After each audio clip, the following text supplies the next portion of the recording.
നാലാമത്തെ ഏറ്റവും ദുഃഖമായിട്ട് മനുഷ്യർ പറഞ്ഞത് എൻ്റെ സൗഹൃദ ബന്ധങ്ങൾ നിലനിർത്താൻ കഴിഞ്ഞില്ല എന്നുള്ളതാണ്. എൻ്റെ സുഹൃത്തുക്കളുമായി ബന്ധം നിലനിർത്താൻ സാധിച്ചില്ല എന്നുള്ളത്. ഒരുപക്ഷെ നമുക്ക് നെറ്റ്വർക്ക് വളരെ സ്ട്രോങ് ആയിരിക്കാം, അല്ലേ? ധാരാളം ആളുകൾ നമുക്കുണ്ടാകാം. നമ്മൾ പറഞ്ഞ സോഷ്യൽ മീഡിയ ലക്ഷക്കണക്കിന് ആളുകൾ ഫോളോ ചെയ്യുന്നുണ്ടാകാം, അല്ലെങ്കിൽ ഫോളോവേഴ്സ് ഉണ്ടാകാം, ഫ്രണ്ട്സ് ഉണ്ടാകാം. പക്ഷെ നെറ്റ്വർക്ക് അല്ല പ്രധാനപ്പെട്ടത്. നെറ്റ്വർക്ക് പ്രയോജനപ്പെടും നമ്മുടെ ബിസിനസ്സുകളിലോ അല്ലെങ്കിൽ മറ്റു കാര്യങ്ങളിലല്ല. പക്ഷെ എത്ര കണക്ഷൻസ് ഉണ്ട്, പ്രധാനപ്പെട്ട കാര്യമാണ്. അപ്പോൾ നമുക്ക് നമ്മെ യഥാർത്ഥമായി സ്നേഹിക്കുന്ന, നമ്മെ കരുതുന്ന, നമ്മളെ സഹായിക്കുന്ന ഒരാളുമായി ബന്ധം നിലനിർത്താൻ സാധിച്ചു. അത് ചിലപ്പോൾ നമ്മുടെ ഭർത്താവായിരിക്കാം, ഭാര്യയായിരിക്കാം, അച്ഛനാകാം, അമ്മയായിരിക്കാം, മക്കളാകാം, ഉറ്റ സുഹൃത്തായിരിക്കാം. അവരുമായി എത്രമാത്രം സൗഹൃദം പുലർത്തുക എന്നുള്ള പ്രധാനപ്പെട്ട കാര്യമാണ്.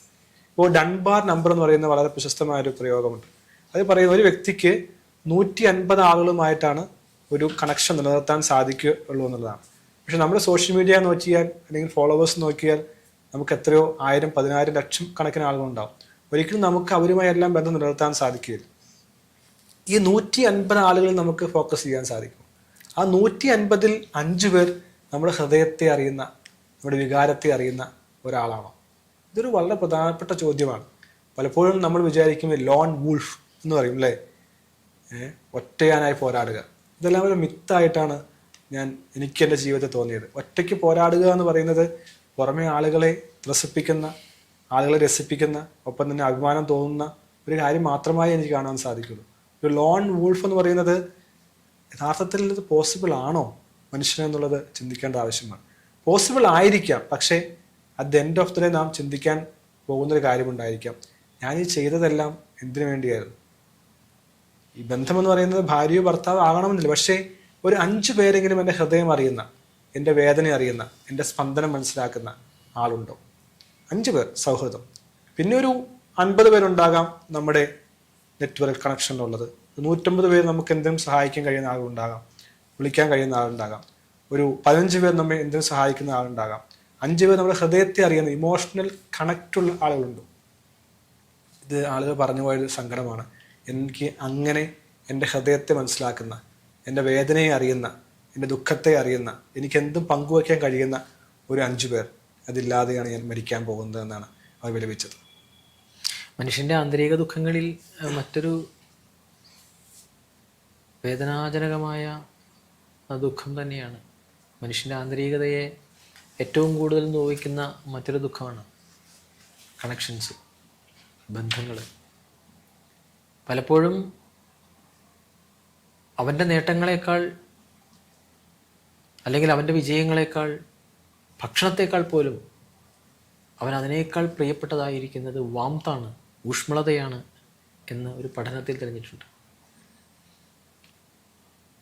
അതുകൊണ്ട് തന്നെ ചേർത്ത് നിർത്തപ്പെടുമ്പോൾ, എനിക്കാരോ ഉണ്ട് എനിക്കൊപ്പം എന്ന് തിരിച്ചറിയുമ്പോൾ, എനിക്കെല്ലാം തുറന്നു പറയാൻ കഴിയുന്ന എൻ്റെ ഏറ്റവും പ്രിയപ്പെട്ട 2, 3, 4 പേർ എൻ്റെ പ്രിയപ്പെട്ടവരായി എനിക്കുണ്ട് എന്ന് തിരിച്ചറിയുമ്പോൾ, ചിലപ്പോൾ സൗഹൃദങ്ങളിലായിരിക്കാം, ബന്ധുക്കളിലായിരിക്കാം, ഭാര്യയും മക്കളും അല്ലെങ്കിൽ ഭർത്താവും മക്കളും അല്ലെങ്കിൽ സഹോദരിയും സഹോദരനും അടക്കം അവരെയൊക്കെ മാറ്റിവെച്ചാൽ തന്നെ ആ വൃത്തത്തിന് പുറത്ത് എനിക്കെല്ലാം തുറന്നു പറയാൻ കഴിയുന്ന ഏറ്റവും അടുത്ത സുഹൃത്തുക്കൾ എനിക്ക് എത്ര പേരുണ്ട്.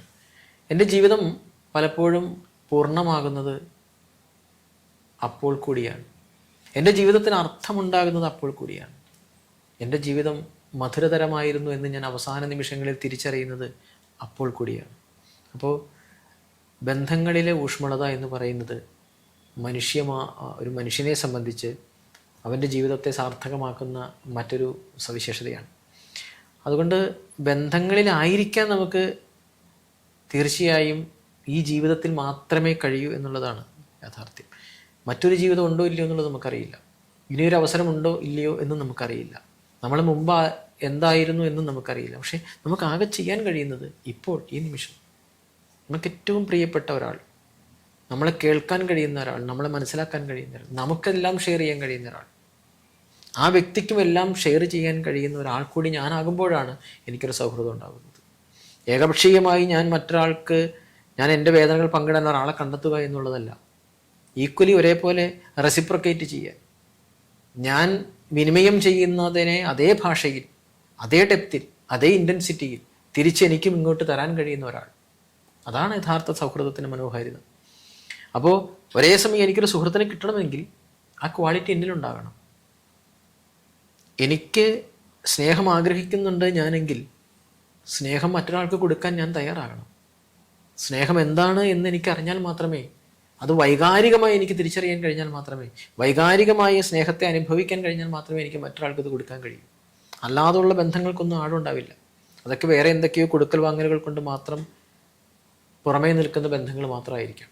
നെറ്റ്വർക്ക് എന്ന രീതിയിൽ ആദ്യം നമ്മൾ വിശേഷിപ്പിച്ചതുപോലെ ആയിരിക്കാം. പക്ഷേ ഈ ആഴത്തിലുള്ള വൈകാരികമായ കൊടുക്കൽ വാങ്ങൽ, ആ റെസിപ്രൊക്കേഷനിലൂടെ മാത്രം നിലനിർത്തപ്പെടേണ്ടുന്ന ഒന്നാണ് വൈകാരിക ബന്ധങ്ങൾ. സൗഹൃദം എന്ന് പറയുന്നത് വൈകാരികമായ ബന്ധമാണ്. പ്രത്യേകിച്ച് രണ്ട് വ്യക്തികൾ എന്ന് പറയുന്നത് പരസ്പരം വ്യത്യസ്തമായ സവിശേഷതകളൊക്കെ ഉള്ളതായിരിക്കുമ്പോൾ തന്നെ മാനുഷികമായ ഗുണങ്ങളോടുകൂടി എനിക്ക് മറ്റൊരാളെ മനസ്സിലാക്കാനും സ്നേഹിക്കാനും വൈകാരികമായി അത് അങ്ങോട്ടും ഇങ്ങോട്ടും എക്സ്ചേഞ്ച് ചെയ്യാനും തിരിച്ചറിയാനും ചേർത്ത് നിർത്താനും തലോടാനും പാമ്പർ ചെയ്യാനും അല്ലെങ്കിൽ പരസ്പരം മനസ്സിലാക്കാനും ഒക്കെ കഴിയുമ്പോഴാണ് ആ ബന്ധം സ്ട്രോങ് ആയി നിൽക്കുന്നത്. അപ്പോൾ സൗഹൃദം ഉണ്ടായിരിക്കുക എന്ന് പറയുന്നത് നമ്മളൊരാൾക്ക് കൊടുക്കാൻ തയ്യാറാകുമ്പോൾ മാത്രം സംഭവിക്കുന്ന ഒന്നാണ്. നമുക്ക് ഒരു സുഹൃത്തിനെ വേണമെന്ന് നമ്മൾ ആഗ്രഹിച്ചിട്ട് കാര്യമില്ല.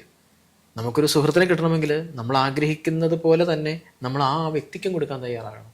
സ്നേഹമായാലും അല്ലെങ്കിൽ മറ്റെന്ത് തന്നെ ആയാലും. അതൊരു പ്രധാനപ്പെട്ട കാര്യമാണ് ഇമോഷണൽ സേഫ്റ്റി, അല്ലെങ്കിൽ വൈകാരികമായ സുരക്ഷിതത്വമാണ് നാം ഇതിനെക്കുറിച്ച് പറയുന്നത്. എനിക്കെന്തും തുറന്നു പറയാൻ കഴിയുന്ന, എന്നെ മനസ്സിലാക്കുന്ന, ഞാൻ മനസ്സിലാക്കുന്ന ഒരു വ്യക്തി അല്ലെങ്കിൽ വ്യക്തികൾ ലോകത്തിലെ പല പഠനങ്ങളിൽ നമുക്ക് കാണുവാൻ സാധിക്കുന്നത് ഏറ്റവും ആരോഗ്യമുള്ള സമൂഹം ഉണ്ടായിരുന്ന സ്ഥലങ്ങളിലെല്ലാം ഇങ്ങനത്തെ ഒരു ഇമോഷണൽ സേഫ്റ്റി. കാരണം അവിടെ എന്തും പറയാം, എന്തും സംസാരിക്കാം, ആരും നിങ്ങളെ വിധിക്കുന്നില്ല, പരിഹസിക്കുന്നില്ല, കളിയാക്കുന്നില്ല, നിങ്ങളെ വേദനകളെ മനസ്സിലാക്കുന്നു, നിങ്ങൾ അവരുടെ വേദനയെ മനസ്സിലാക്കുന്നു. അത്തരം സമൂഹങ്ങളാണ് ലോകത്തിൽ ആയുസ് ആരോഗ്യത്തോടുകൂടി ജീവിച്ചത്. എന്നോട് ചോദിച്ചാൽ ഞാൻ പറയും, നമ്മുടെ സുരക്ഷിതത്വം എന്ന് പറയുന്നത്, നമ്മുടെ സമ്പത്ത് എന്ന് പറയുന്നത് ബാങ്ക് ബാലൻസ് അല്ല, വലിയ ടേം ഇൻഷുറൻസുകളല്ല, ഹെൽത്ത് ഇൻഷുറൻസുകളല്ല, പ്രീമിയം അല്ല, വലിയ വീടുകളോ ബിസിനസ്സുകളോ അല്ല. നമ്മുടെ സൗഹൃദങ്ങളാണ് ഏറ്റവും വലിയ ഇൻഷുറൻസ് എന്ന് മനസ്സിലാക്കേണ്ടതാണ് ഈ 4ാമത്തെ പോയിന്റ്. തീർച്ചയായിട്ടും ജീവിതത്തിൽ അബ്സൊല്യൂട്ട് സറണ്ടറിങ് എന്ന് പറയുന്ന ഒരു പ്രോസസ്സിലൂടെ നമുക്ക് കടന്നു പോകേണ്ടി വരും. മനുഷ്യനെ സംബന്ധിച്ച് അവൻ പൂർണ്ണമായ സറണ്ടറിങ്ങിന് വിധേയമാകുന്ന, അബ്സൊല്യൂട്ട് സറണ്ടറിങ്ങിന് വിധേയമാകുന്ന ഒരു പോയിന്റിലേക്ക് എത്തിച്ചേരുക തന്നെ ചെയ്യും. അതേവരെയും ഉള്ളതിനോടെല്ലാം സമ്പൂർണമായും കീഴടങ്ങുന്ന ആ ഒരു പോയിന്റിലാണ് യഥാർത്ഥത്തിൽ ആ വ്യക്തിയുടെ ഉള്ളിലേക്ക് അന്നേവരെയും ഇല്ലാതിരുന്ന റിയലൈസേഷൻ സംഭവിക്കുന്നത്. തൻ്റെ ജീവിതത്തെ അയാൾ അവിടെ നിന്നാണ് തിരിഞ്ഞു നോക്കുന്നത്. അവിടെ നിന്നാണ് അയാൾ തൻ്റെ ജീവിതത്തെ അർത്ഥമുള്ളതാണോ അല്ലയോ എന്ന് തിരിച്ചറിയുന്നത്, വ്യർത്ഥമാണോ അർത്ഥവത്താണോ എന്ന് തിരിച്ചറിയുന്നത്, വ്യർത്ഥമായ ഒന്നാണോ താൻ ജീവിച്ചു തീർത്തത് അല്ലെങ്കിൽ അർത്ഥവത്തായ ഒന്നാണോ താൻ ജീവിച്ചു തീർത്തത് എന്ന് അയാൾ തിരിച്ചറിയുന്നത്. അപ്പോൾ ആ അവസാനത്തെ ആ പോയിന്റിൽ നിന്നുകൊണ്ട് ജീവിതത്തെ കാണാൻ നമുക്ക് കഴിയുമ്പോൾ ആണ് യഥാർത്ഥത്തിൽ നമ്മളിപ്പോൾ ജീവിക്കേണ്ടത്. അതുകൊണ്ട് ജീവിക്കുന്നത് നമുക്ക് വേണ്ടിയായിരിക്കും. അതിൻ്റെ അർത്ഥം സ്വാർത്ഥതയോടെ ജീവിക്കണമെന്നല്ല. നമ്മുടെ ജീവിതം നമുക്ക് വേണ്ടിയാകുമ്പോൾ നമ്മുടെ ജീവിതം മറ്റുള്ളവർക്ക് വേണ്ടി ആയിത്തീരും.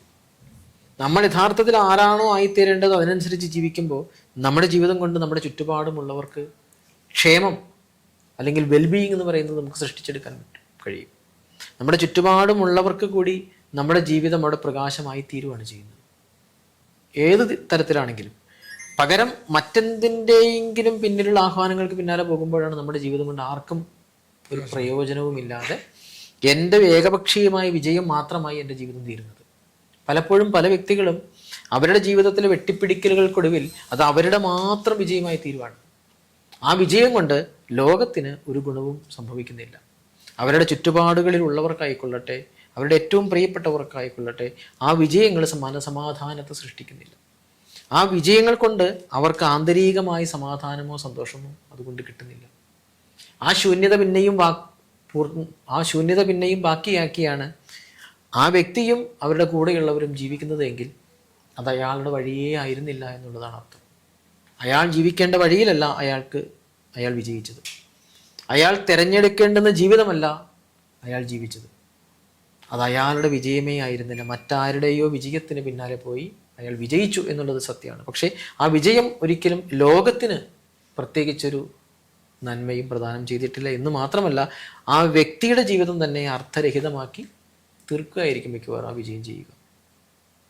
വളരെ കാലിക പ്രസക്തമായിട്ടുള്ളൊരു കാര്യമായിട്ട് എനിക്ക് തോന്നുന്നത്. കാരണം നാം വിജയിക്കുമ്പോൾ നമ്മുടെ സുഹൃത്തുക്കൾക്ക് അല്ലെങ്കിൽ നമ്മുടെ ചുറ്റുമുള്ളവർക്ക് കൂടി വിജയമുണ്ടാകുന്ന അതാണ് യഥാർത്ഥത്തിലുള്ള സൗഹൃദം എന്ന് പറയുന്നത് അല്ലേ. ഞാൻ മാത്രം ജയിക്കണം, ഞാൻ മാത്രം സമ്പാദിക്കണം, ഞാൻ മാത്രം ഉയരണം എന്നുള്ള ചിന്തയേക്കാൾ എൻ്റെ കൂടെയുള്ളവർ എങ്ങനെ വിജയിക്കണം എന്നുള്ള ഒരു അവസ്ഥ. ഇതിനാണ് social capital over financial capital. പണം കുമിഞ്ഞുകൂടുന്നുണ്ടാകാം, പക്ഷേ എന്നെ യഥാർത്ഥത്തിൽ സ്നേഹിക്കുന്ന കരുതുന്ന എന്നെ ഞാൻ മരിക്കുമ്പോൾ who will cry when we dye എന്നുള്ള പുസ്തകമെല്ലാം ഉണ്ട്. ഞാൻ മരിക്കുമ്പോൾ കഴിഞ്ഞ ദിവസം ഒരു സിനിമ ചലച്ചിത്ര കഥാപാത്രം മരിച്ചു കഴിഞ്ഞപ്പോൾ ഒരു വൃദ്ധനായ മനുഷ്യൻ നിലവിളിച്ച് കരയുന്നൊരു കാഴ്ച കണ്ടു. അദ്ദേഹം ആ വീടിൻ്റെ അയൽപക്കത്തുള്ള ഒരാളായിരുന്നു. വഴിയെ യാത്ര ചെയ്തപ്പോൾ കാണുകയും സംസാരിക്കുകയും ആശ്വസിപ്പിക്കുകയും ചെയ്തൊരു വൃദ്ധനായ വ്യക്തി. അദ്ദേഹം അലമുറയിട്ട് കരയുകയാണ് ഈ മനുഷ്യൻ മരിച്ചു കഴിഞ്ഞപ്പോൾ. അപ്പോൾ ഒരു വഴിയെ പോകുന്ന ഒരാളെ കൂടി ഹൃദയത്തിൽ ഇടം കൊടുക്കാൻ തക്ക വിധത്തിൽ പെരുമാറാൻ കഴിയുന്ന ഒരു വ്യക്തി. ചിലപ്പോൾ സാമ്പത്തികമായി സഹായിച്ചിട്ടുണ്ടാകാം, പക്ഷേ അദ്ദേഹം തൻ്റെ ചിരിയിലൂടെ സംഭാഷണത്തിലൂടെ ആളുകൾ ഹൃദയത്തിൽ ഇടം പിടിച്ചു എന്നുള്ളതാണ്. ഒരു പക്ഷേ നാം മരിച്ചു കഴിയുമ്പോൾ മരിച്ചു പോകുമായിരിക്കാം, പക്ഷേ എന്നാലും അതിലൊരു അർത്ഥമുണ്ട് അല്ലേ. നാം മരിച്ചു കഴിയുമ്പോൾ ആളുകൾ ഈ മനുഷ്യൻ്റെ ജന്മം ഒരു സാർത്ഥകമായിരുന്നു, അല്ലെങ്കിൽ ഈ മനുഷ്യൻ അനേകർക്ക് വേണ്ടി ജീവിച്ച് മരിച്ച ഒരാളാണ്, അല്ലെങ്കിൽ ഈ മനുഷ്യൻ്റെ ജീവിതത്തിൽ ലോകത്തിന് വേണ്ടിയും മറ്റുള്ളവർക്ക് വേണ്ടിയും ചെയ്യാൻ കഴിയുന്നതിൻ്റെ പരമാവധി ചെയ്തിട്ട് പോയൊരു വ്യക്തിയാണ് എന്ന് പറയുമ്പോൾ അത് ഒരു ജീവിതത്തിൻ്റെ ഫുൾഫിൽമെൻ്റ് ആയിട്ട് കാണേണ്ടത് അവിടെയല്ലേ. അതൊരു ചോദ്യമാണ്, പ്രസക്തമായ ചോദ്യമാണ്. Who will cry when you dye? നാം മരിക്കുമ്പോൾ നമുക്ക് വേണ്ടി കരയാൻ ആരുണ്ടാകും? ചിലപ്പോൾ നമ്മുടെ യഥാർത്ഥം പറഞ്ഞു കഴിഞ്ഞാൽ പലപ്പോഴും നമ്മുടെ വീട്ടുകാർ ഒരാഴ്ച 2 ആഴ്ച ഓർക്കും, പറയും, ഫോട്ടോ വയ്ക്കും.